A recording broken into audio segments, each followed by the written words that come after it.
الحمد للہ وحدہ والصلاة والسلام على من لا نبی بعدہ اما بعد فاعوذ باللہ من الشیطان الرجیم بسم اللہ الرحمن الرحیم هو الذی یریکم البرق خوفا وطمعا وینشئ السحاب الثقال صدق اللہ العظیم۔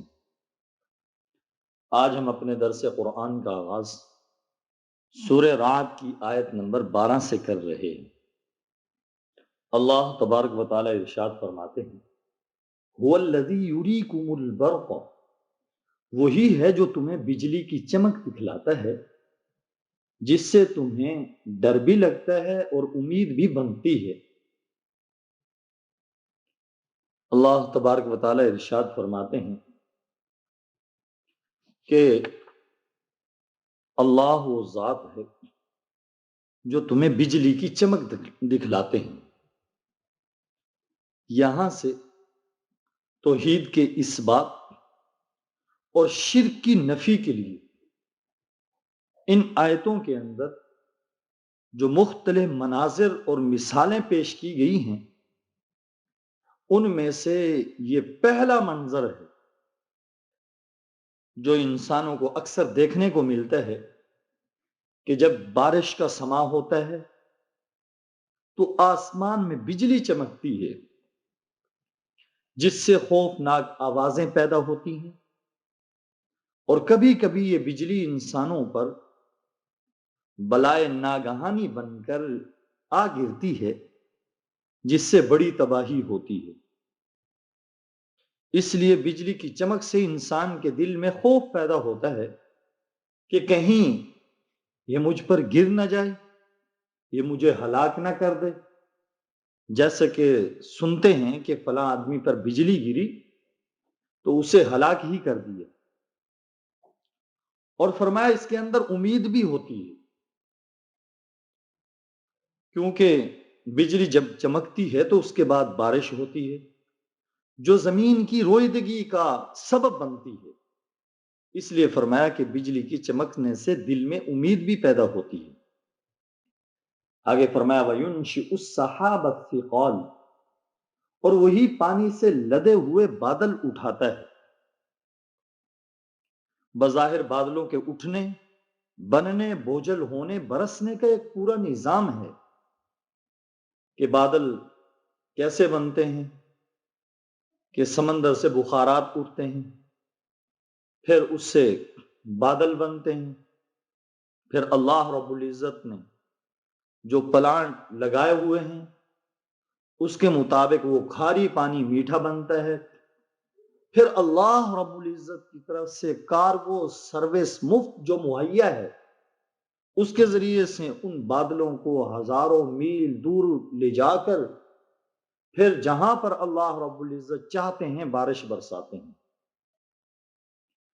یہ ایک پورا نظام ہے جسے سائنسدان تو اپنی مشاہدات کی روشنی میں بیان کرتے ہیں، لیکن اللہ پر ایمان رکھنے والا انسان نہ اس نظام سے انکار کرتا ہے، نہ مشاہدات کو جھٹلاتا ہے، لیکن وہ یہ کہتا ہے کہ یہ سارا نظام خود بخود نہیں وجود میں آیا، نہ خود بخود چل رہا ہے، بلکہ اس کو چلانے والی ایک ذات ہے جو قادر ہے، مختار ہے، جو اس نظام کو چلا رہی ہے۔ آگے فرمایا وَيُسَبِّحُ الرَّعْدُ بِحَمْدِهِ، اور بادلوں کی گرج اسی کی تسبیح اور حمد کرتی ہے۔ قرآن کریم کے بیان کے مطابق کائنات کی ہر چیز اللہ رب العزت کی تسبیح بیان کرتی ہے، اور یہاں پہ فرمایا بادلوں کی گرج بھی اللہ کی تسبیح بیان کرتی ہے۔ رات بھی اللہ کی ایک مخلوق ہے، بظاہر جو قوت گویائی اور عقل و شعور سے محروم ہے، لیکن قرآن کریم نے یہ بتلایا گویا وہ ایک زندہ مخلوق ہے اور تسبیح میں مصروف ہے۔ قرآن کریم کا یہ مخصوص انداز ہے کہ وہ مناظر قدرت کو آثار زندگی سے مزین کر دیتا ہے، حالانکہ بظاہر یہ مناظر قدرت خاموش ہوتے ہیں، اور ان کی تسبیح ہے کیا؟ ان مناظر اور مظاہر کا اللہ کے وجود پر دلالت کرنا اور اپنی مقصد تخلیق میں اس کی تکمیل میں لگے رہنا ہی ان کی تسبیح اور عبادت ہے۔ والملائکۃ من خیفتی، اور فرشتے اس کے رعب سے تسبیح میں لگے ہوئے۔ یعنی لوگوں نے تو فرشتوں کو معبود بنا لیا ہے، تو فرمایا فرشتے معبود نہیں ہیں، بلکہ فرشتے تو اللہ کی مخلوق ہیں۔ فرمایا فرشتے اس کے رعب سے اللہ کی تسبیح بیان کرتے ہیں۔ فرمایا وَيُرْسِلُ الصَّوَاعِقَ فَيُصِيبُ بِهَا مَن يَشَاءُ وَهُمْ يُجَادِلُونَ فِي اللَّهِ، اور وہی کڑکتی ہوئی بجلیاں بھیجتا ہے، پھر جس پر چاہتا ہے انہیں مصیبت بنا کر گرا دیتا ہے۔ فرمایا وَهُمْ يُجَادِلُونَ فِي اللَّهِ، اور ان کافروں کا حال یہ ہے کہ یہ اللہ ہی کے بارے میں بحثیں کر رہے ہیں۔ یعنی تعجب ہے ان لوگوں پر جو اللہ کی قدرت کے مناظر دیکھتے ہیں، پھر بھی اس کی قدرت کے بارے میں جھگڑا کرتے ہیں، کبھی معجزات کا مطالبہ کرتے ہیں، کبھی عذاب کے لیے جلدی مچاتے ہیں، کبھی مرنے کے بعد کی زندگی کا انکار کرتے ہیں۔ فرمایا وَهُوَ شَدِيدُ الْمِحَالِ، حالانکہ اس کی طاقت بڑی زبردست ہے۔ آگے فرمایا لَهُ دَعْوَةُ الْحَقِّ، وہی ہے جس سے دعا کرنا برحق ہے، یعنی اللہ ہی اس کا مستحق ہے کہ اس کی عبادت کی جائے، اس کو پکارا جائے، اس سے دعا مانگی جائے، کیونکہ صرف وہی ہے جو مجبور کی دعا قبول کرتا اور اس کی پریشانی کو دور کر سکتا ہے۔ اللہ کے سوا کسی اور سے مانگنا اور دعا کرنا اپنی دعا کو ضائع کرنا ہے۔ اور آگے فرمایا اللہ کو چھوڑ کر جو دوسروں کو پکارتے ہیں ان کی مثال ایسے ہے جیسے کوئی پیاسا پانی کے سامنے کھڑا ہو کر اس کی طرف ہاتھ پھیلا کر اسے مسلسل پکارتا رہے کہ اے پانی میرے منہ میں آ جا، حالانکہ پانی خود کسی کے منہ میں آنے والا نہیں ہے۔ یہ پیاسا شخص پورا دن تو کیا اگر پوری زندگی بھی نیچے پڑے ہوئے پانی کو پکارتا رہے کہ میرے منہ میں آ جا اور اس سے التجا کرتا رہے تو پانی اس کے منہ تک پہنچنے والا نہیں ہے۔ اسی طرح اللہ کے علاوہ کو پکارنے والوں کے مقصد بھی کبھی پورے نہیں ہو سکتے۔ تو فرمایا والذین یدعون من دون اللہ من دونی، اس کو چھوڑ کر یہ لوگ جن کو پکارتے ہیں وہ ان کی دعاؤں کا کوئی جواب نہیں دیتے، البتہ ان کی مثال اس شخص کی سی ہے جو پانی کی طرف اپنے دونوں ہاتھ پھیلا کر یہ چاہے کہ پانی خود اس کے منہ تک پہنچ جائے، حالانکہ وہ کبھی خود منہ تک نہیں پہنچ سکتا۔ فرمایا وما دعاء الکافرین الا فی ضلال، کافروں کے دعا کرنے کا نتیجہ اس کے سوا کچھ نہیں کہ وہ بھٹکتے ہی پھرتے رہے۔ فرمایا کافروں کا دعا کرنا، اپنے اللہ کے سوا دوسرے معبودوں کو پکارنا، یہ ضائع ہے۔ وَلِلَّهِ يَسْجُدُ مَن فِي السَّمَاوَاتِ وَالْأَرْضِ طَوْعًا وَكَرْهًا، اور وہ اللہ ہی ہے جس کو آسمان و زمین کی ساری مخلوق سجدہ کرتی ہے، کچھ خوشی سے اور کچھ مجبوری سے۔ تو فرمایا تعجب انگیز منظر یہ ہے کہ عقل و شعور والا انسان اپنے جیسے عاجز لاچار انسانوں، جنوں، فرشتوں، پتھروں، دوسری دھاتوں سے بنے ہوئے بتوں کو پکارتا ہے، جبکہ آسمان و زمین میں جتنی بھی مخلوق ہے وہ ساری کی ساری اللہ کی عبادت اور بندگی میں مصروف ہے۔ کوئی نہیں جو اس کے حکم سے سر منہ انحراف کر سکے، کچھ خوشی سے اس کی عبادت کرتے ہیں، اور فرمایا وکرہا، اور کچھ مجبوری سے۔ اور سجدہ کرنے سے مراد کیا ہے؟ اللہ تعالیٰ کے احکام کے آگے جھک جانا۔ مومن خوشی خوشی ان احکام کے آگے سجدہ کرتا ہے اور اللہ تعالیٰ کے ہر فیصلے پہ راضی رہتا ہے، اور کافر اللہ تعالیٰ کے تکوینی فیصلوں کے آگے مجبور ہے، اس لیے وہ چاہے یا نہ چاہے اللہ تعالیٰ کائنات میں جو فیصلے کرتے ہیں مجبوراً ان کے آگے سر جھکانے کے سوا اس کے پاس کوئی چارہ کار نہیں۔ فرمایا وَظِلَالُهُمْ بِالْغُدُوِّ وَالْآصَالِ، اور ان کے سائے بھی صبح و شام اس کے آگے سجدہ ریز ہوتے ہیں۔ کہ فرمایا جا رہا ہے کہ درختوں کے سائے، چیزوں کے سائے، ان کا دائیں بائیں جھکنا، پھر گھٹنا، پھر بڑھنا، حقیقت میں اللہ تعالیٰ کے سامنے اپنی اطاعت اور بے چارگی کا اظہار ہے۔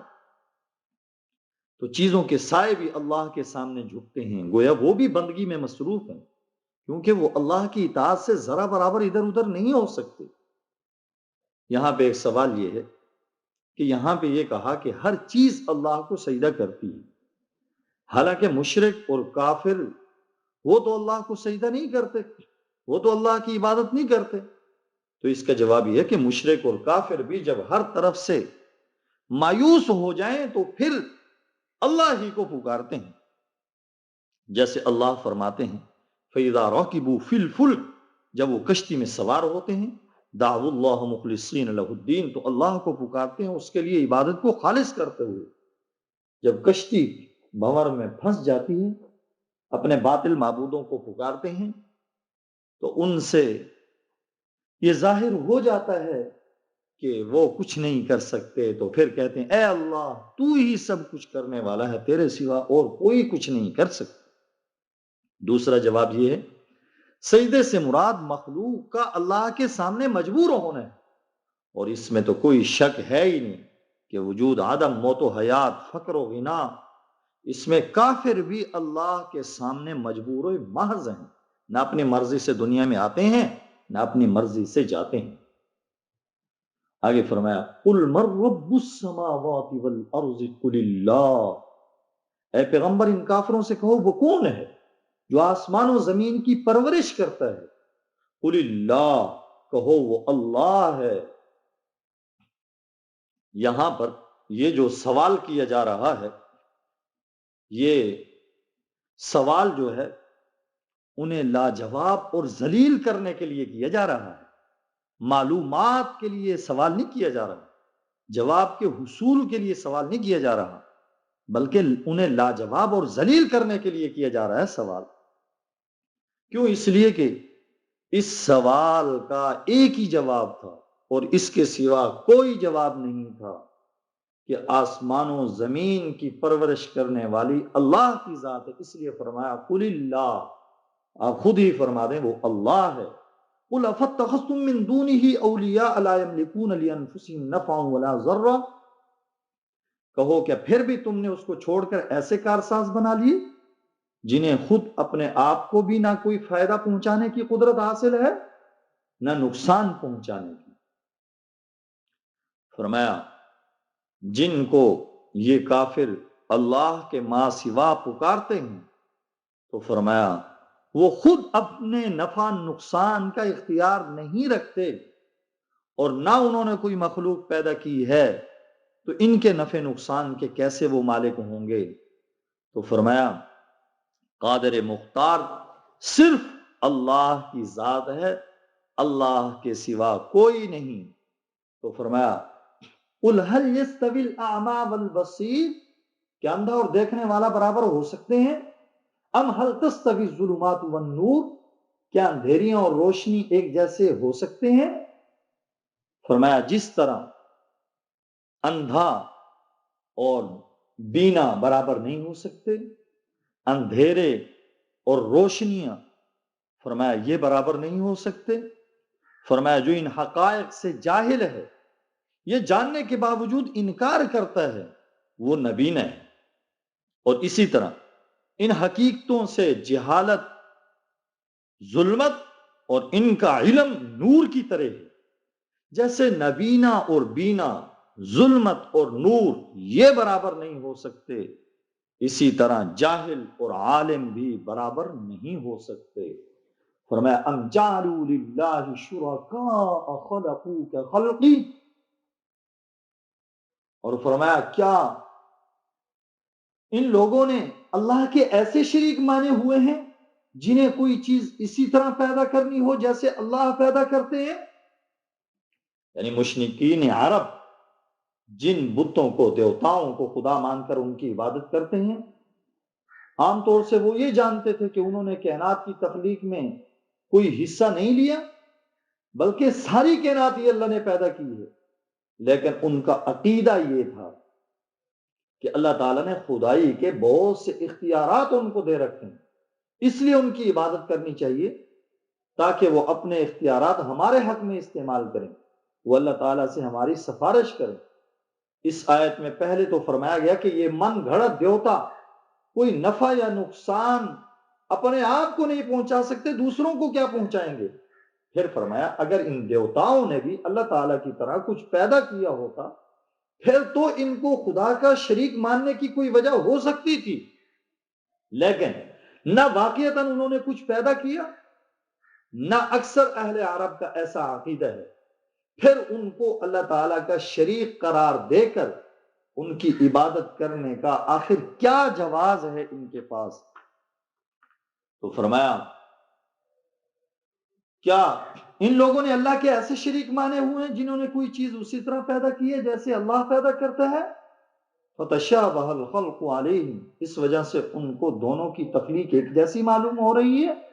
قل اللہ خالق کل شیء وهو الواحد القہار، اگر کوئی اس غلط فہمی میں مبتلا ہے تو اسے کہہ دو صرف اللہ ہر چیز کا خالق ہے، وهو الواحد القہار، اور وہ تنہا ہی ایسا ہے کہ اس کا اقتدار سب پر حاوی ہے. لہذا اللہ کے برابر کوئی نہیں ہے، اللہ قادر ہیں، مختار ہیں، حقیقی معبود اللہ ہیں، اللہ کے سوا عبادت کے لائق کوئی نہیں. دعا ہے اللہ رب العزت سے کہ اللہ ہم سب کو صحیح معنی میں خالصتاً اپنی عبادت کی توفیق نصیب فرمائے، اور اللہ رب العزت ہم سب کو شرک اور تمام بری خصلتوں سے محفوظ فرمائے. آمین ثم آمین. وآخر دعوانا ان الحمد للہ رب العالمین.